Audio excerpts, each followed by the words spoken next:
Yeah.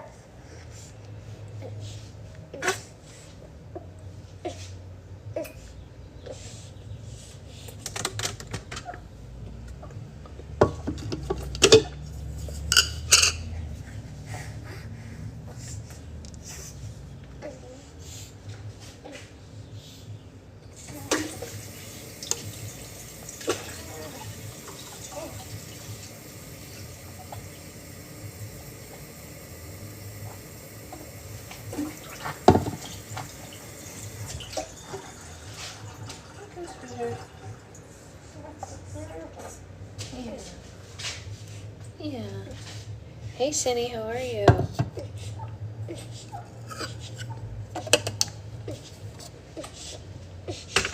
I hope everyone is well. Let's see if the dishwasher got ran. Oh, it did. That's exciting. That's exciting for Mommy. Oh. Shh. It's right here. Your food is right here. We're in a little bit of a precarious position, but we will make it work. I'm better today. Our other house offer fell. Oh no.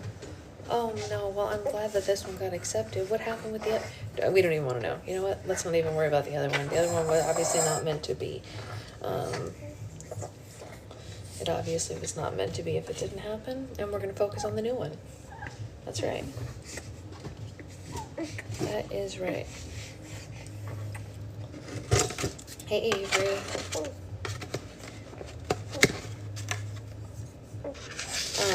When do you go, Cindy?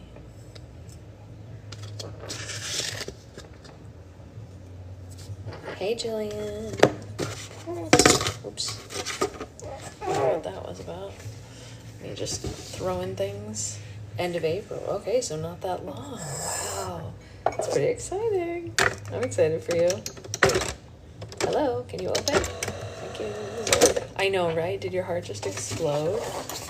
My heart just literally exploded when I saw that. Hey, you're fine. We just woke up, so we are acting like we just woke up. Yeah. Hello, Ray. We are so excited for you, and we are, hoping the best. You said Tuesday is when we should be sending our good vibes, right? I think that's what you said.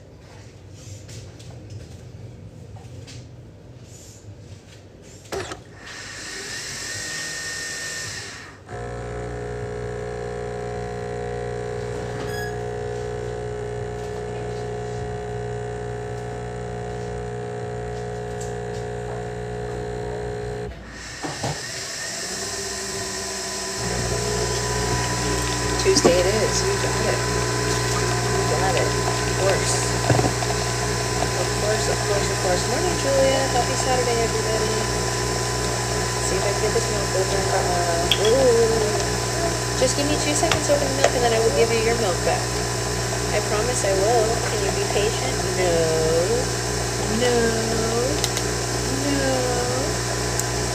That's okay. I understand that you're a baby, but to be fair, you have been eating, so it's not like you're being starved. You've been eating. Hey, Aunt Karen is here. You want to say hi, Aunt Karen? I love you so much. Patience. What is that? She says, no thanks for patience. I'm hungry now. And Mommy says, you've been eating. Mommy just needs a little coffee. Mommy just needs a little. Okay, here, let's do it again.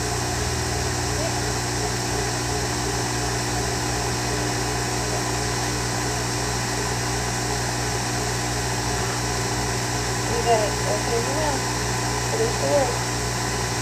There you go. There you go. We got it. You got it? Liz.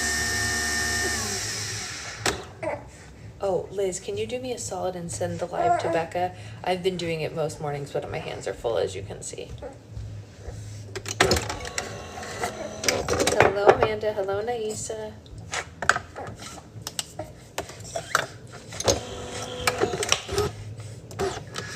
I have to tell you guys, hey, Gigi, I learned how to get help holding the baby while I work.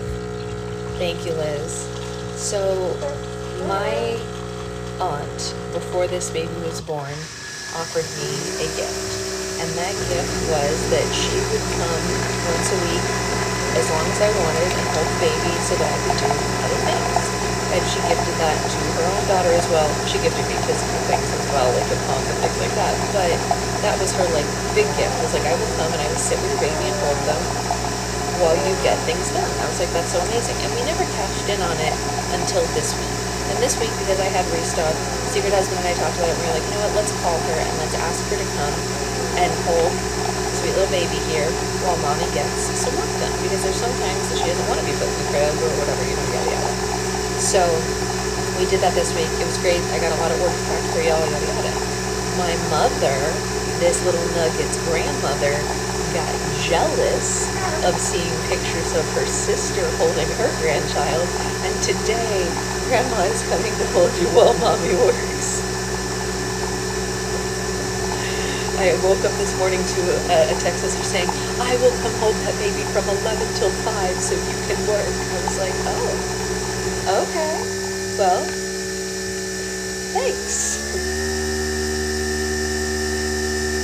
Right? Yes. So she got jealous seeing her own sister holding her grandchild. I was like, it's a choice, but we'll roll with it. We'll take whatever reasoning we can get.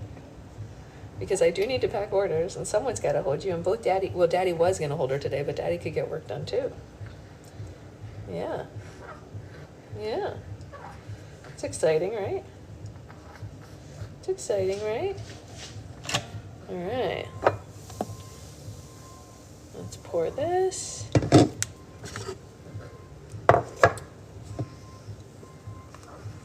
And this. She is falling right back asleep, thankfully, which I am grateful for. I'm grateful for that. She's eating. She will fall asleep. It'll be good. We'll go to the farmer's market. Blah, blah, blah.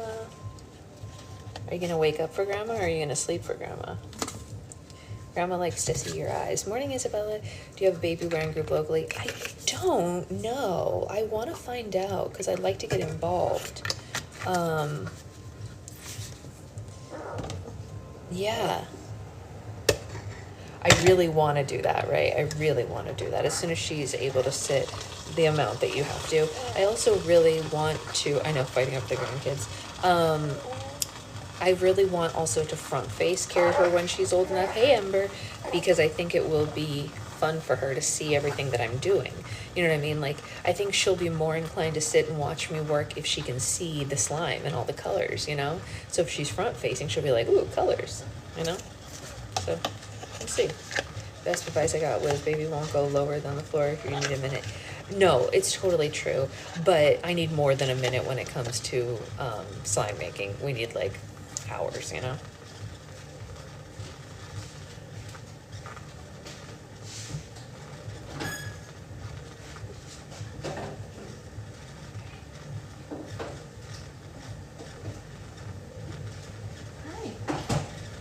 Hi, pretty girl. Hi, pretty girl. You looking at mommy?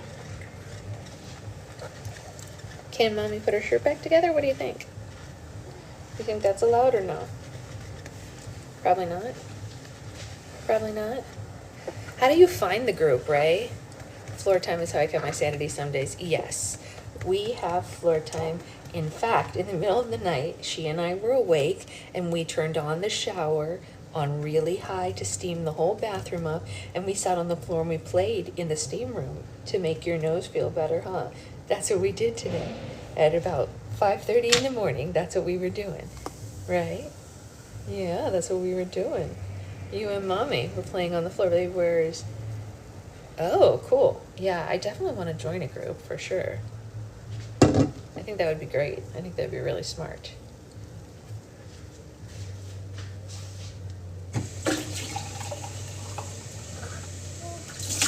Hold on, honey. Just hold on.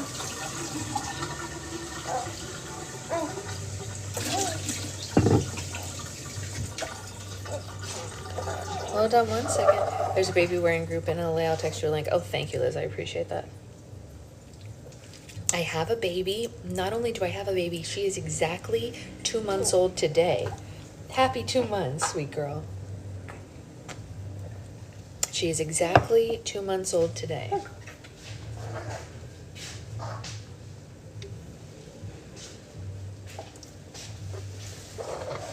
Time really does fly. Oh, thank you, Liz. I see the text. You had your baby. It is mind-blowing. It is mind-blowing that you're 2 months old. Do you think you could fall back asleep? Let's bounce. Let's bounce. Let's fall back asleep. Let's bounce. Let's bounce. Let's fall back asleep. Let's bounce. Let's bounce. Let's fall back asleep. You guys are killing me with these comments. Hi. That was nice. That was a good sound. 16 days apart. That's so cute. Just barely 2 weeks. It's just barely 2 weeks. Someone commented on my page the other day who I had talked to before who was due the same day as me and had their baby on the 31st of January. So they are 6 days apart. Yeah. Isn't that cute? Yeah. Okay. Do you think we can go to the reading chair?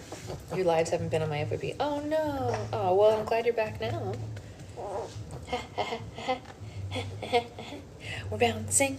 We're gonna fall asleep. We're bouncing. We're gonna fall asleep. We're bouncing. We're gonna fall asleep. No, we're not. No, we're not. We don't want to sleep.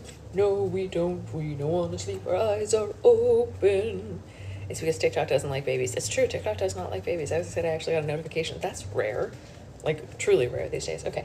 Mommy's going to try to grab the phone and the coffee, which means she's going to have to stop patting your butt for 1 second to carry stuff. But I think you can handle it because I'm right here, okay? You know I'm here. Mommy's right here. You're fine. You're fine. Yes, you are. You are fine. You are fine. Okay. We're going to sit down. We're going to put the coffee down on a coaster so that Daddy is happy with us. We're making good choices. We're going to move that blanket that you were doing tummy time on out of our way. And I have to accommodate how she's feeling. Yes, that's right. We have to accommodate how she's feeling. That's exactly right. Okay, we're going to put the tripod, or the phone on the tripod, rather. Okay, I think we did it, you guys. Oops. All right, I just knocked over her books, but we'll worry about that another time. Okay, do we think I could make my coffee closer to me? Oh, we do. We do think I could make my coffee closer to me. Well, that's exciting for Mommy. Okay, all right. Let's have one more sip of coffee, and then we will rock. Yes, yes, yes.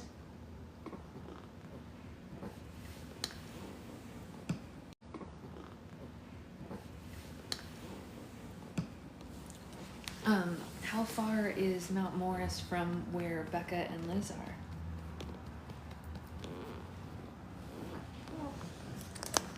There we go. That's pretty good. That's pretty good. Do you think you want to fall asleep? Do you think you want to fall asleep so we can read? What do you think? It would be so nice. It would be so nice for you to sleep. Yeah, it would be. Just a little sleepies? Go to sleep, go to sleep, go to sleep, little princess. Not, that is not the song that puts her to sleep. I'm just being silly. Yeah. Yeah. Close your eyes. Close your eyes. Should we sing a sleepy song? You're so close. Come on, honey. You can do it. Oh, no, you can't? Okay. You can just call her Jasmine. We use Jasmine as her online name. We don't use her real name on here.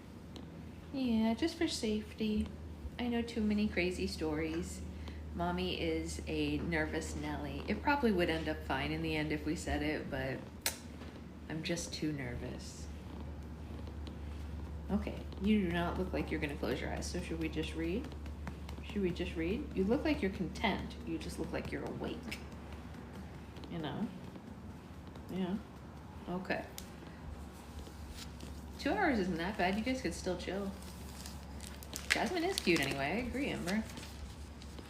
You're saving up sleep reminds me of a sugar. Oh, yeah, that's funny. All right. We are on chapter 13, which we attempted to read yesterday, and then, you know, we had a poops. She didn't want to read chapter 13. She felt like it was unlucky, but here we go. Mercy told them that she wanted to come by the house around 3 and do a walkthrough, so Louise got there at 9 and parked in the driveway. Well, you don't need to go crazy, Mercy had said. Just make sure it's light, it's bright, and it sparkles. Let's just have it put its best foot forward. Louise watched a yard crew across... Oh, the window's open. Oh my God. I was like, what is that sound and why is it in my house? I am mad at Louise for leaving Poppy another week as well. Louise watched the yard crew across the street strap on leaf blowers and weed whackers, and she checked the time. Mark was 15 minutes late. The leaf blowers started to roar. The man power walked past the end of the driveway, and Mark was 30 minutes late. Louise couldn't make herself sit still, so she got out of the car. She headed toward the front door, trying to appraise the house the way that Mercy would.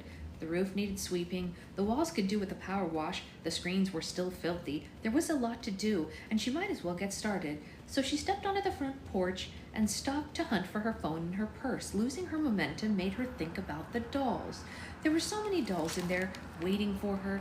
Somewhere in the less rational part of her brain, Louise felt that nothing could look so human and exist for so long without starting to develop thoughts on its own. So what did the dolls think about? They think about you throwing Pumpkin away. They think about you throwing away the squirrel nativity, and they think about you throwing them away. They think about how much they hate you, she thought, and she decided to wait for Mark at the front door.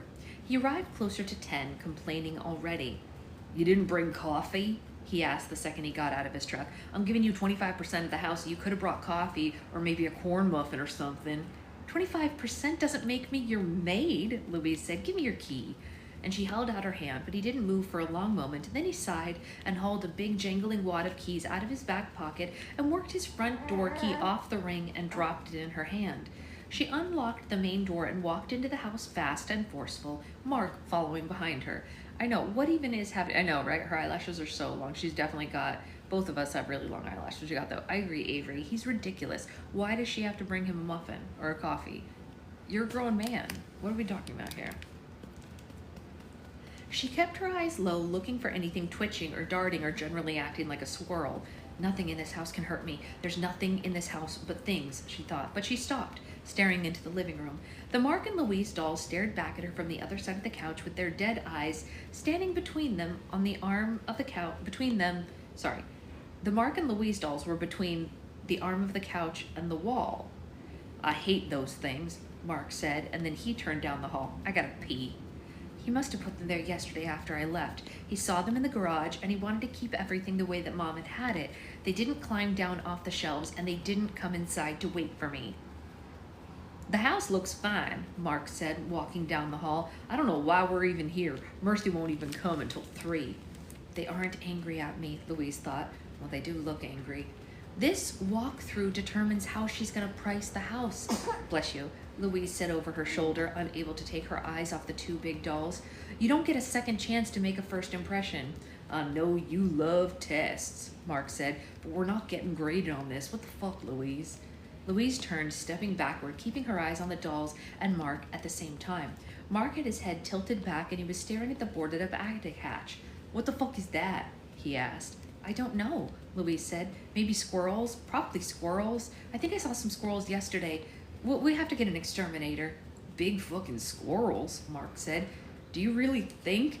It's a little bit of overkill, don't you think? It looks like a typical dad patch job, Louise said. I don't think we should be here at all, Mark said. I think my plan was better, and when I see things like that, he pointed to the hatch, I feel like I was right. Do you feel the weird vibes? The only vibe I get is the feeling that we've got less than 5 hours before Mercy arrives and a whole lot to do, Louise said, getting her efficient mindset back. If the house doesn't sparkle, maybe she'll set the price $30,000 lower. That's $7,500 less for me, and that's almost 3 months of Poppy's kindergarten. So you and me are going to do everything in our power to make this house look normal. No worries, Sloth. We're like 1 page in. Basically, all that happened so far is that Louise was standing outside the door waiting for Mark at the house, and when Mark arrived late, by the by, he asked her why she hadn't brought him coffee and a muffin, and she's like, are you serious? And he's like, well, you're getting 25%. Apparently baby wearing international is no more, but okay. Well, that works for me, right? 3 months of kindergarten. Kindergarten's free, you guys. It can be free, right? Isn't kindergarten free? I don't know. This is exactly like when we were kids, Mark said. Louise is in her little brownie Hitler Youth uniform, barking orders at everyone. That's a really offensive comparison, Louise said. Mercy specifically said that the dolls creeped her out, so those have to go first. And then we got to get most of the art off the walls. She could have sworn that she felt a rustle go through the dolls. Pictures make a room look bigger, Mark said. Pre-K we have to pay for, but K is free in Minnesota. Yeah, that's what I thought. Yeah, Mark is a little offensive. Not this many pictures. Mark joined her at the entrance of the living room, and together they considered the dolls. So, do we pack them in tissue paper or what? He asked, and Louise handed him a box of black plastic garbage bags. Whoa, he said, jerking his hand away like it was hot. I can sell them on eBay for a lot of money. Fine, Louise said. We'll bag them up and put them in your truck then. No, they're gonna get damaged, Mark said. Then what do you want to do with them? Louise asked, irritated. I had everything arranged, Mark said. No hesitation. Get a getter and bang, done. Now you and Mercy have me in here, and I don't know how I feel about this. Louise almost argued, but instead she unrolled the garbage bag and tore it off and snapped it open. She made herself walk over to the sofa, closer to the Mark and Louise dolls, and she grabbed 2 clown dolls off the back of the couch, wanting to touch them as little as possible. She stuffed them in the big bag fast. Her hands felt tacky. Come on, she said, let's go. But Mark said from the living room doorway, it's all Mom's stuff. You're the one who hired the guys with the dumpster, Louise said. It's different having to do it ourselves, he said, looking genuinely upset, and Louise felt like she had to say something. They're gone, Mark, she said, softening. Someone has to clean up all the things they left behind. Mark opened his mouth, but he closed it again, looking into the dining room, and then back at Louise. I know, he said, but this is their house. This is all her and Dad's stuff. It's an entire lifetime. They wouldn't want us to throw it in the trash. What they want doesn't matter anymore, Louise said. You can go to sleep. It's okay, sweetheart. Well, it matters to me, Mark shook his head. This is happening too fast. We need to slow down. Mercy's going to be here this afternoon, Louise said. And once we get rid of this stuff, though, we can't take it back, Mark said. What if we change our minds? It'll be gone forever. We don't have time for this, Louise said. I'm not ready, Mark said. I can't do it. Mark? Louise leveled with him, making eye contact. I don't want to do it either, but there is no one else. Mark's eyes flickered around the room, fast and manic. Mom and Dad could have done it, he said. They were grown-ups. We're just tall children. He looked like he was going to cry. Mark, Louise said, trying to sound gentle, don't make me do this alone. He made fists and then released them, made fists again, and threw himself across the room and snatched the bag out of her hand. I'll hold it, he said. And Louise pitched the rest of the clown dolls one after another into the bag. The Harlequins went next, landing on top of the clowns, and then Louise went to the doll cabinet, trying to keep as much distance as possible between herself and the Mark and Louise dolls. She pulled the doors and grabbed something neutral, a little ceramic cottage with a thatch roof. Wait, Mark shouted. Mom, that got on the trip to England y'all took when she was pregnant with me. She's got a whole collection. Louise looked into the doll cabinet and saw one other thatched ceramic cottage. There's only 2, she said. Yeah, he's hiding his emotions, that's right. Yeah, well, that's all she got to so far, Mark said. I want to keep those. He took the tiny cottages. Well, if you start hoarding things, we really are never going to finish, Louise said. You're okay. You're okay. You're okay. I know that was a weird sound. You're okay. You're okay. You're okay. You're okay. Shh, shh, shh. You can go back to sleep. You can. You don't want to? You want to eat? We're going to have to do some fancy footwork because you really messed up my shirt in there. Okay. Okay. All right. Okay. Okay. Okay. Okay. I said okay. Okay. Okay. Put your little feeties out so that you're comfy. Here you go. Here you go. Yes, yes, yes. Stretch your little feeties out. Here you go. There you go. There you go. There you go. There you go. There you go. You know, it would be so great. It'd be great if you would hold it with your hand so that mommy didn't have to, huh? That'd be so great. Yeah, that'd be so great. I love Princess Jasmine, but when we're talking about creepy dolls, it's not the time to talk. I know, right? She's like, I'm gonna be the creepy doll. And you're like, okay. Uh-huh. Okay. Okay. She makes creepy sounds like the creepy dolls.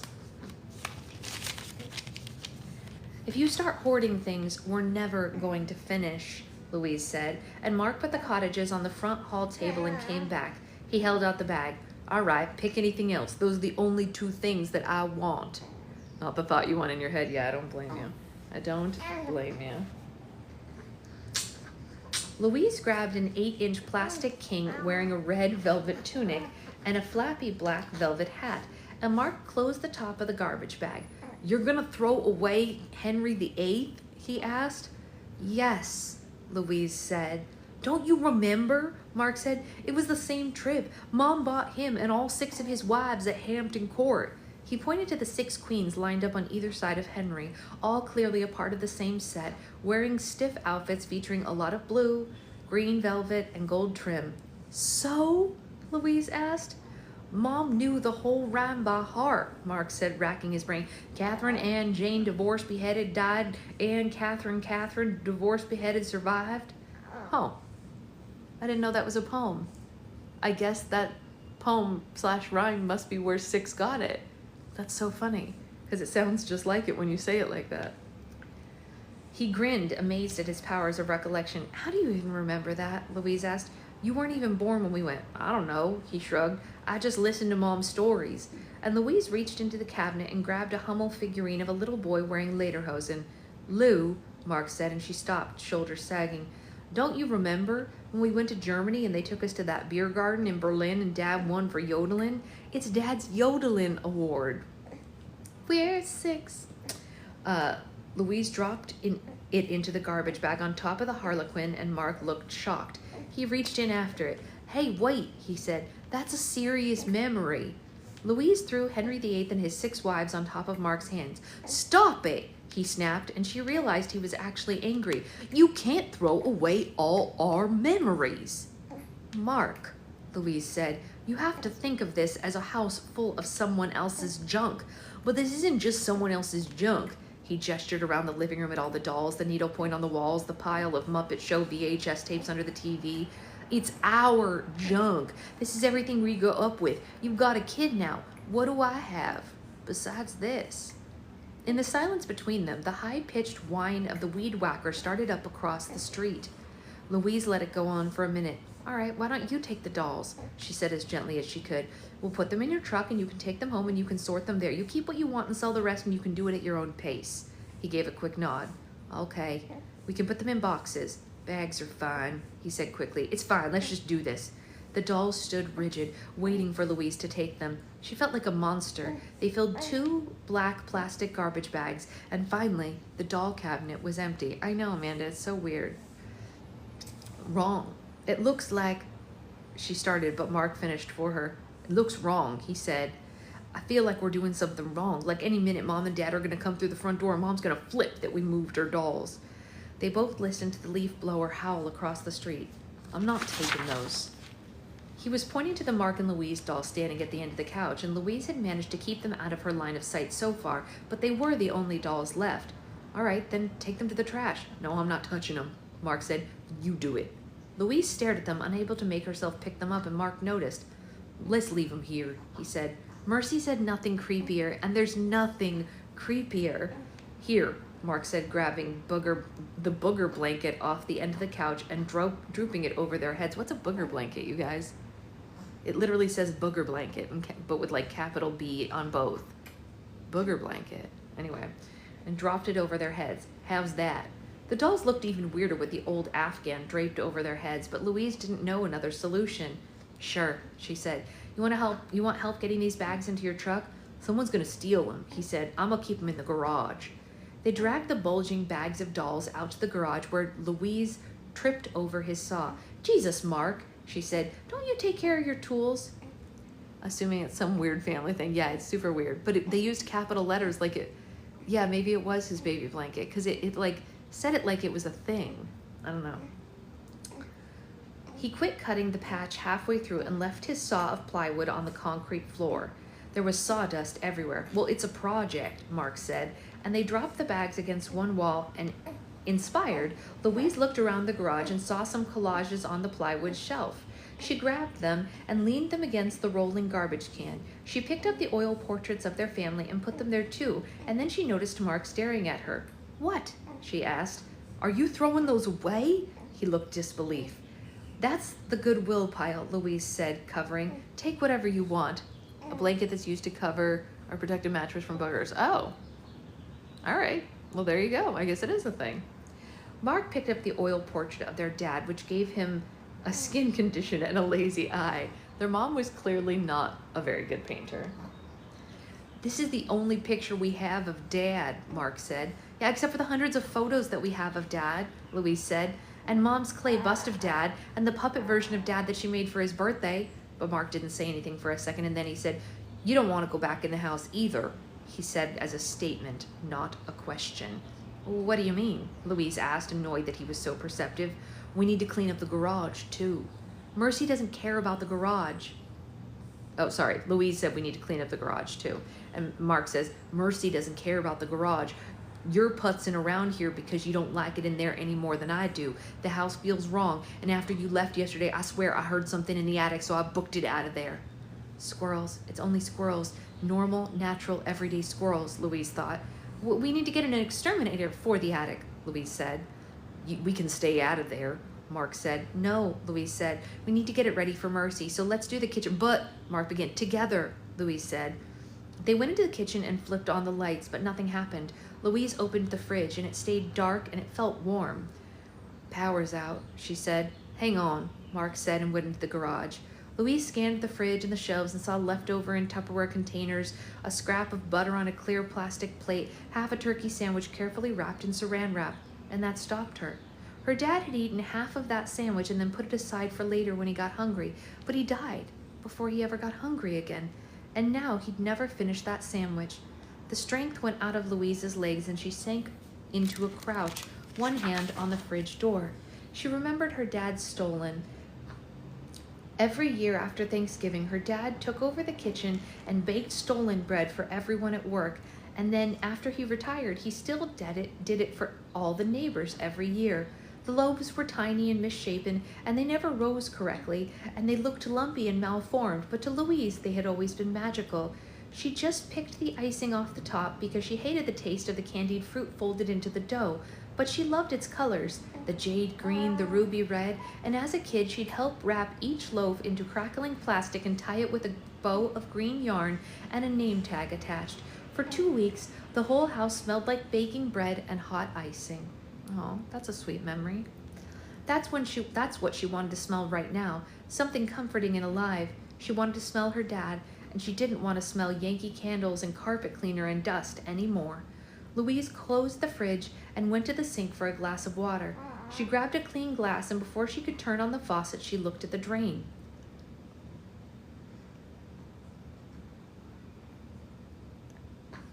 An eye stared back at her.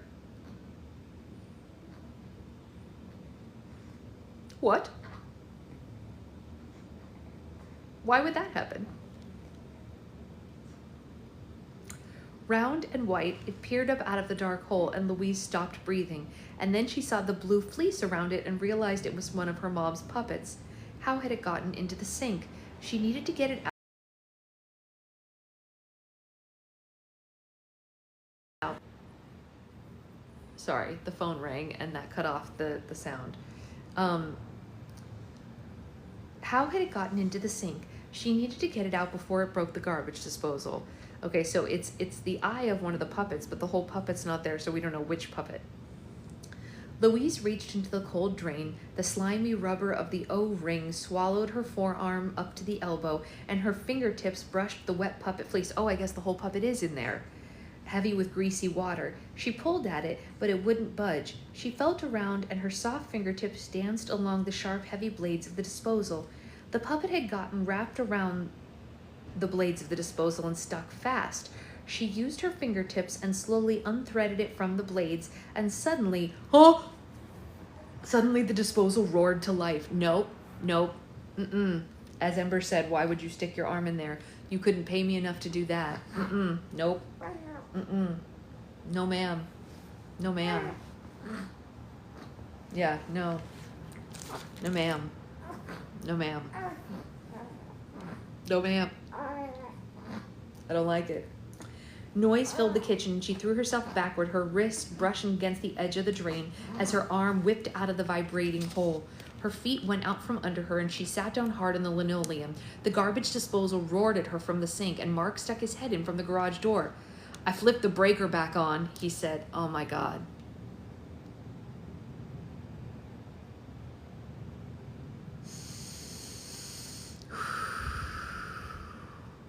It was just Mark. It was just Mark. Okay. Woo. They had me thinking it was a haunted puppet. It was just Mark.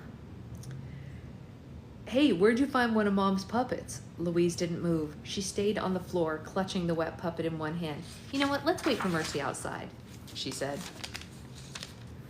Wow. Yeah, let's wait for Mercy outside is right. Okay, the next chapter is definitely short enough that we could read it. I just need to move this little lady into a position where I can burp her. Yeah, we're gonna burp this way, huh? That's what we're gonna do. I thought her arm was gonna be hurt too. I did too. I really did. Let's get an in-between chapters sip of coffee. Bless you, sweet angel. Okay. Okay. You have a little burp? You wanna have a little burp? Yeah, me too, Amanda. Actually, I don't know. I guess she got it out in time. I really have no idea, Ember. But I never stick my hand in the I am deathly afraid of garbage disposals, you guys, like in a big way. It's like, even just turning them on makes me crazy. Like I just can't with garbage disposals. I don't know. They're real scary to me. Mercy pulled in behind Mark's truck, booping her horn and waving at them from her seat. Look at y'all, she said, picking her way across the front yard in her heels to where they stood in the opening of the garage door. Busy bees, you haven't been working all morning just for me, have you? Yes, Mark said. You really need a long straw to get, I know. We have to clean it out anyways, Louise said. Oh, I know, Mercy said, stopping and letting her shoulders slump theatrically. It's just so depressing. Going from the house you grew up in to a musty old headache. It's really hard, y'all. I've seen it. Oh, my word. I even hate sticking. Me too, Ember. I'm deathly afraid of it, like truly. Oh, good burp. You did it. That was great. That was a great burp, honey. That was a good one. Yeah, that was a good one, huh? Yeah, very good. She caught sight of the family oil painting stacked against the garbage cans. That was cute. Is that you? She asked Louise. What happened to your skin? Yeah, it's a whole bunch of nope. I agree, right?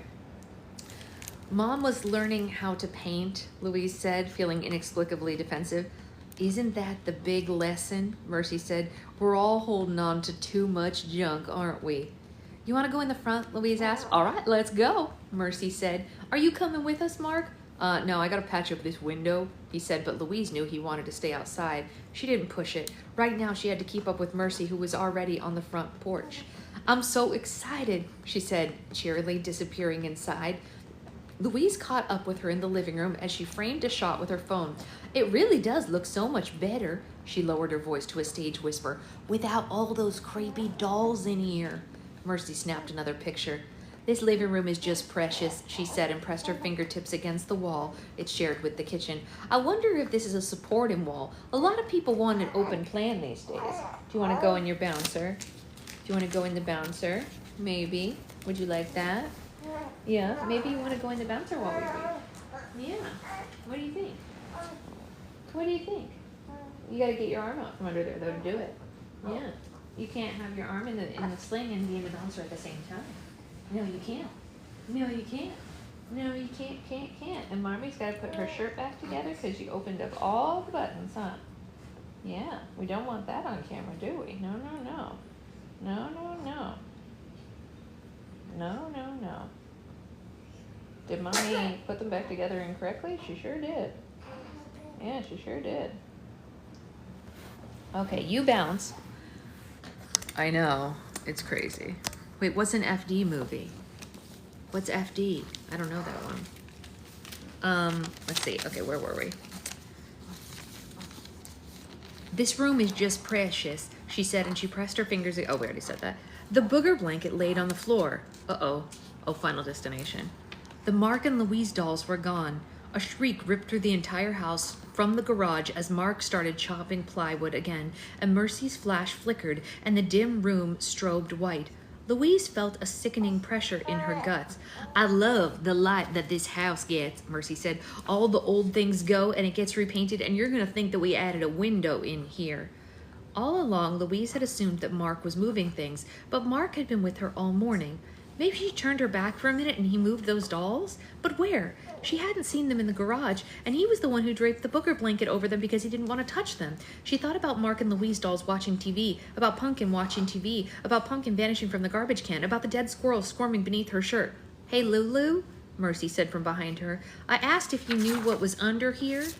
Mercy crouched in the hall, one palm pressed to the wall-to-wall carpet, and Louise tried to focus on Mercy's question, but she kept looking at every corner for the dolls, for the squirrels, for Pumpkin. Lulu, Mercy said, snapping her fingers. Hello? Don't you feel the vibes? She thought. The house doesn't feel empty. I feel like we're doing something wrong. Louise felt herself getting sucked into Mark's world of vibes and gut feelings and intuition, and she forced herself to focus on Mercy. She forced herself to focus on what mattered: getting the house on the market, getting back to San Francisco, getting back to Poppy where things were normal. Wood, Louise said. I think, oh, good, Mercy said. We can tear this old ugly carpet right out. Everyone does hardwood in the high traffic areas now. Hardwood in the high traffic areas. Mercy strode into the dining room. I thought whoever bought it would just tear down the whole place, Louise said, trying to focus on Mercy while looking down the hall into the kitchen. Behind the dining room, she was looking for the dolls. Mercy looked everywhere, too, measuring the house with her eyes, seeing a future renovation snapping into place around them.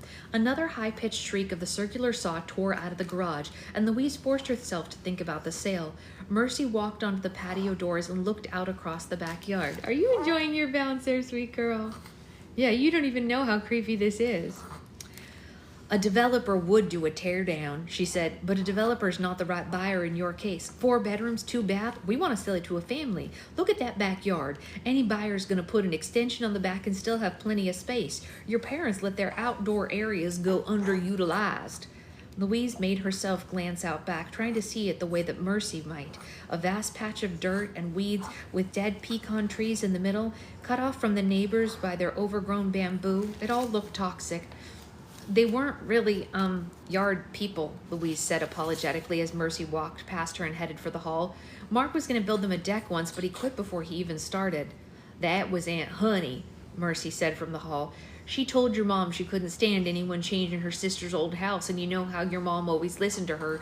She did y'all a favor, too. That big empty backyard is going to light up someone's eyes. Louise followed Mercy into the hall and caught a glimpse of the boarded-up attic hatch. She tried to distract Mercy from looking up.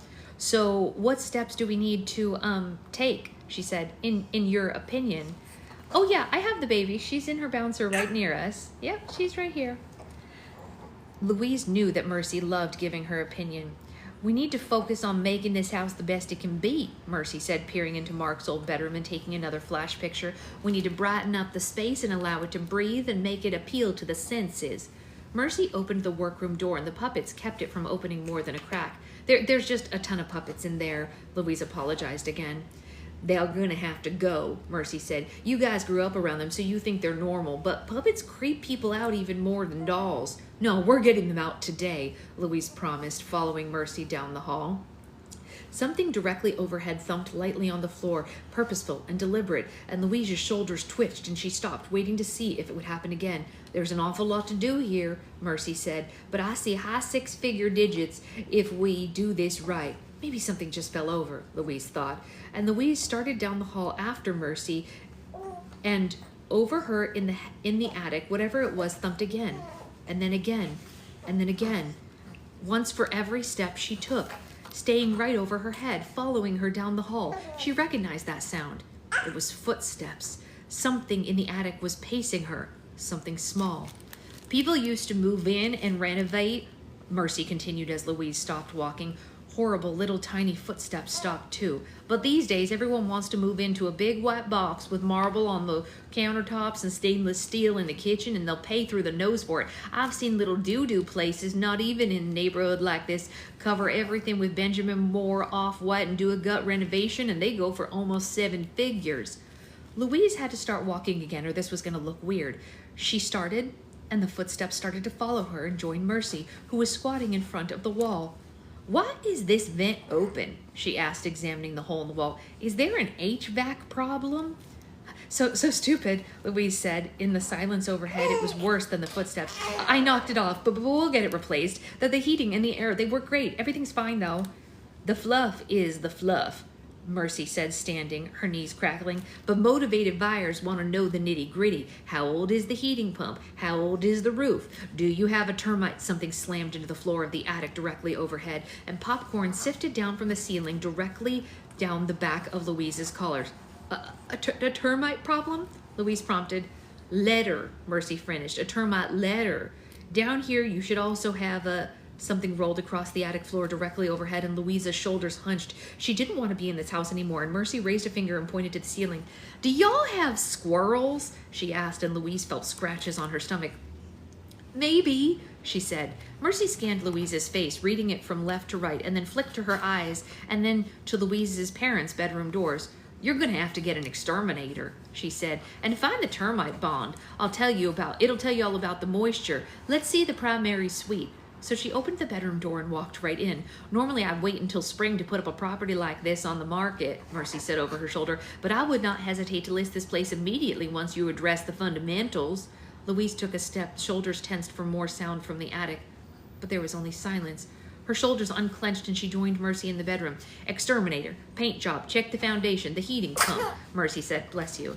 Definitely do something about those damn squirrels." "Shit," Louise barked, and Mercy stopped and looked at Louise, who had frozen, eyes locked on the corner of the bedroom where the Mark and Louise dolls stood in their Victorian outfits. "That's exactly what we don't want happening to potential buyers," Mercy said. "You gotta get all those things out of here." Louise couldn't move. Had Mark put the dolls in there? Was this some shitty practical joke? She realized Mercy was looking at her. "Have you noticed a weird vibe in this house?" Mercy asked. "Everything feels a little bit off, doesn't it?" Louise forced herself back to reality. "No," she said. I just forgot that they were there." Get the house on the market, get back to San Francisco, get back to Poppy, Louise thought. "Well, they're a little unsettling," Mercy said, and then she started taking pictures of the room. Louise made herself scoop the black sock off the end of the bed, and she took it to her mom's walk-in closet, opened the hamper full of their dirty clothes, and tossed it inside. The sight of the clothes they'd never wear again made her inexpressibly sad. The thought of having to wash them, fold them, put them away, only for them never to get worn again, made her depressed. It all felt like too much. She couldn't deal with these dolls and the attic and her parents' lives stopping mid-sentence. "There's a buying bubble in old Mount Pleasant," Mercy continued, walking into the bathroom, "and people from up north will pay absolutely anything for a new roof and good bones. But it's got to be bright and it's got to be white." Mercy took a flash picture of inside the bathroom. "Now this is what we call a primary bath," she said, flipping on the lights, but nothing happened. "Sorry," Louise apologized quickly, feeling like she hadn't done her homework. It's probably the bulb. I meant to get more done. I'm sorry." Mercy turned, and she didn't look like a realtor. She looked like their cousin in this moment. "Hey, it's okay," she said. "I'll help you guys get it all set up, okay? It's just me, Lulu. Come here, let's look at this." Louise made herself cross the carpet and joined her at the bathroom door, and saw Mercy framing up a shot of the built-in vanity with her phone. "This thing is huge," she said. "It means there's so much room in here once this comes out." Something inside the vanity knocked on the doors. 3 small, swift raps. "Let me out." Mercy and Louise stared at the vanity. The small of Louise's back prickled with sweat.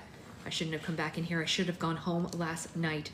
She had to get out of here. She couldn't handle this house and its noises and her parents' half-eaten sandwiches and their dirty clothes and all the dolls. She realized she wasn't speaking. She was just staring at the closed vanity doors, and she made herself turn to Mercy, the tendons in her neck creaking.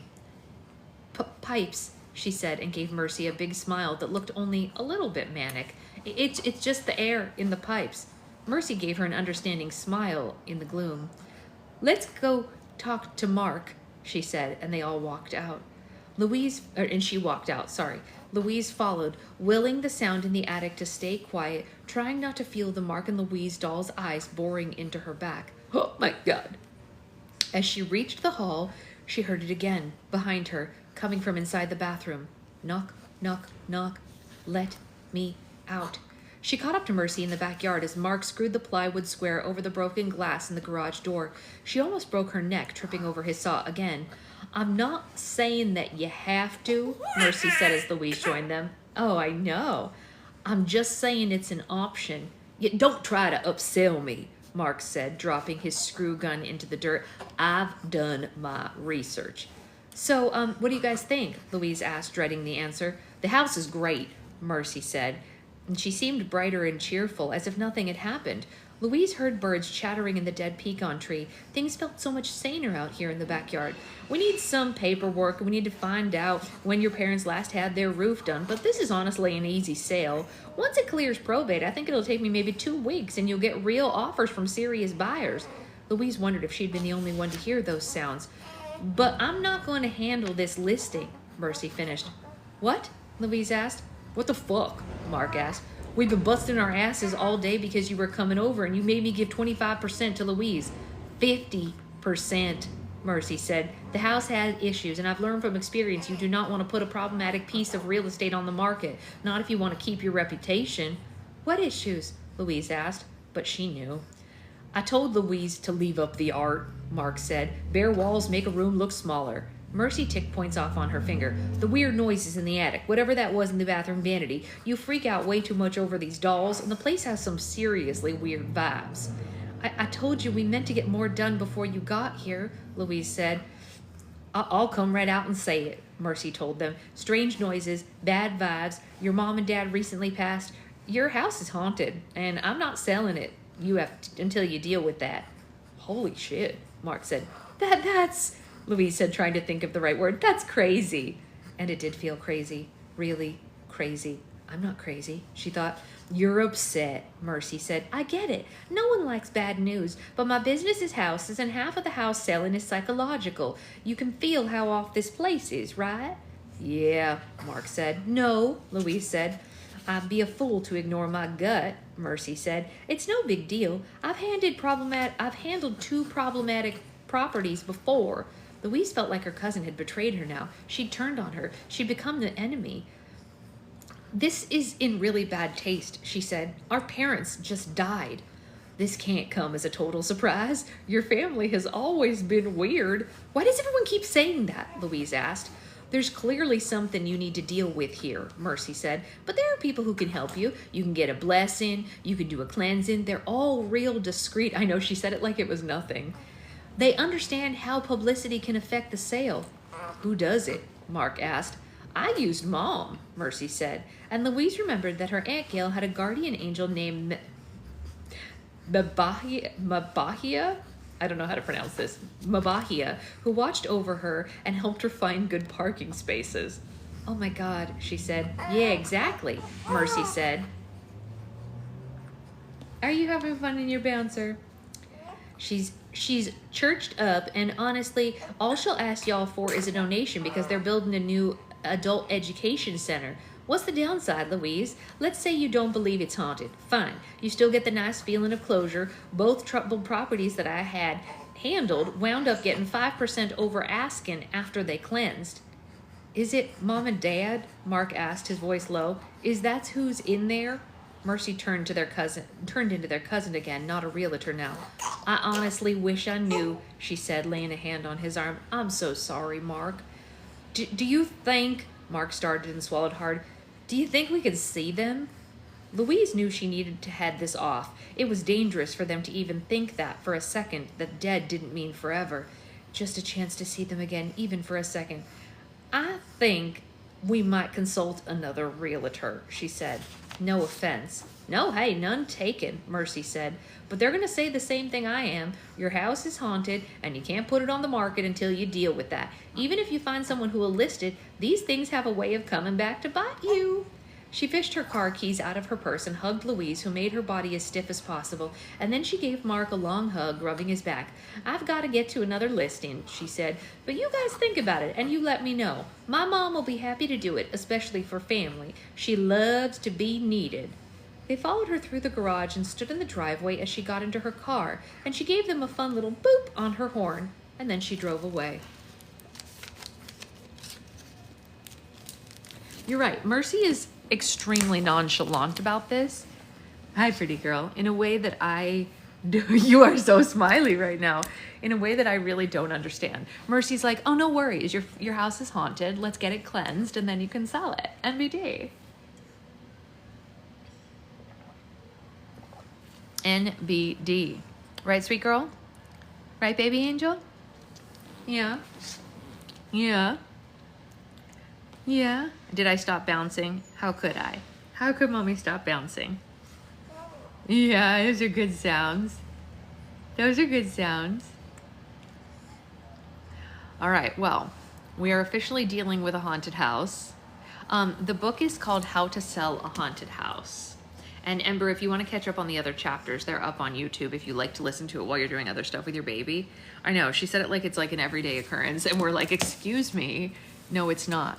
No, it's not. Should we read one baby book before we go? Should we read one of your books before we go? Do you want to read a baby book? Should we do it? Yeah. Let's read one of your books. What do you think? Let's read Wild Animals. Whoa. It's to learn Italian and English. Let's see what we got. Tiger is tigre. Lion is leone. Fox is volpe. Wolf is lupo. Giraffe is giraffa. Zebra is still zebra. It's kind of weird, right? Kangaroo is kanguru. Deer is, oh, bless you. Deer is cervo. Bear is orso. Polar bear is, bless you, orso polare, which makes a whole lot of sense. If bear is orso, you know, you just add the polar back in, right? Yeah. Hippopotamus is hippopotamo. Rhinoceros is rancheronte. Panda is still panda. Yeah. You know Aunt Phil, who watched you yesterday, her dog's name is Panda. Yeah. Elephant is elefante. Monkey is shimia. Gorilla is gorilla. Koala is koala. Porcupine is porcospino. Hyena is hyena. Boar is cinghiale. Crocodile is cocodrilo. And cheetah is leopardo. Wow. I find that one confusing. Why is cheetah leopard? I don't get it. I think they need to fix that one. You know what one we haven't done yet? We haven't done birds. Ooh, should we learn birds? Okay, birds is uccelli. Duck is papera. Goose is oca. Turkey is taquino. Hen is gallina. Parrot is pappagallo. Peacock is pavone. Owl is gufo. Crow is corvo. Sparrow is passero. Pigeon, oh, you like that one? You want to sound like a sparrow? Pigeon is piccione. Swan is cingano. Penguin is pinguino. Woodpecker is piccio. Kingfisher is martin pescatore.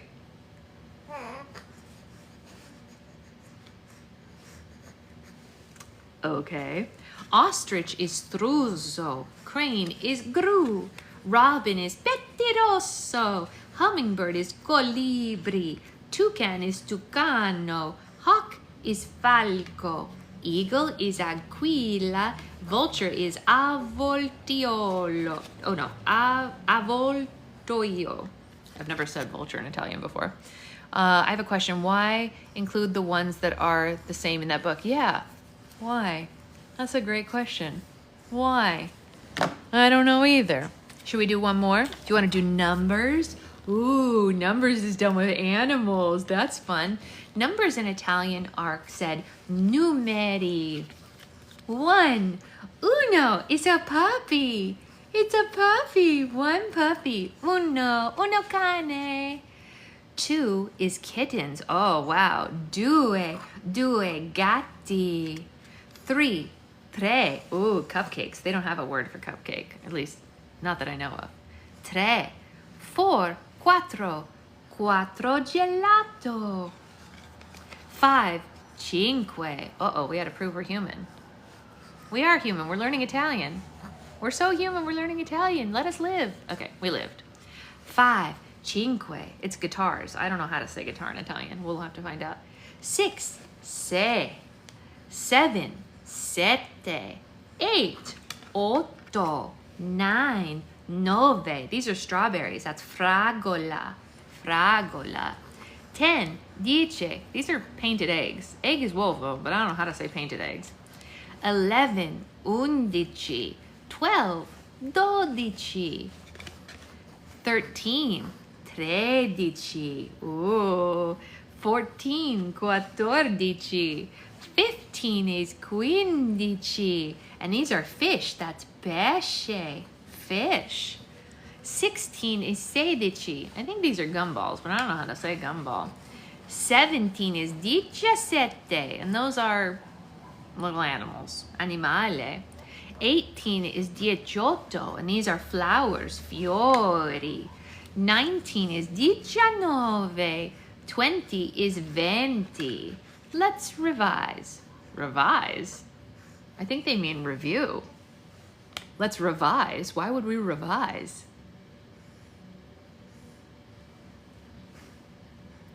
Let's review.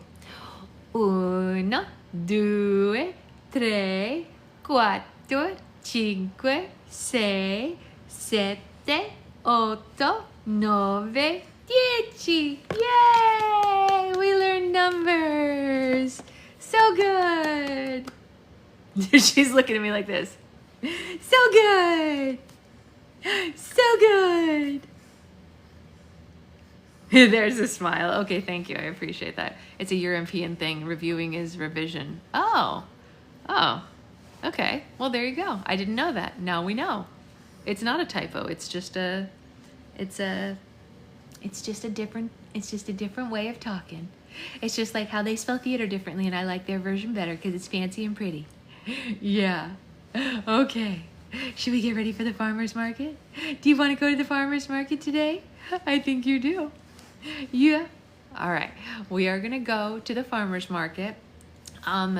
Just be aware that more orders are going out today and Monday and so on and so forth. And I hope you all have a great rest of your day. The goal for next week is to do a slime live every single day because Secret Husband is on part of his paternity leave next week. So he'll be able to hold her while I do slime lives every day to get ahead for Easter stuff. So we'll be making Easter pre-orders. As long as I get everything packed up and mailed by Monday, we'll be good. So that's the goal. So cross your fingers for me, y'all.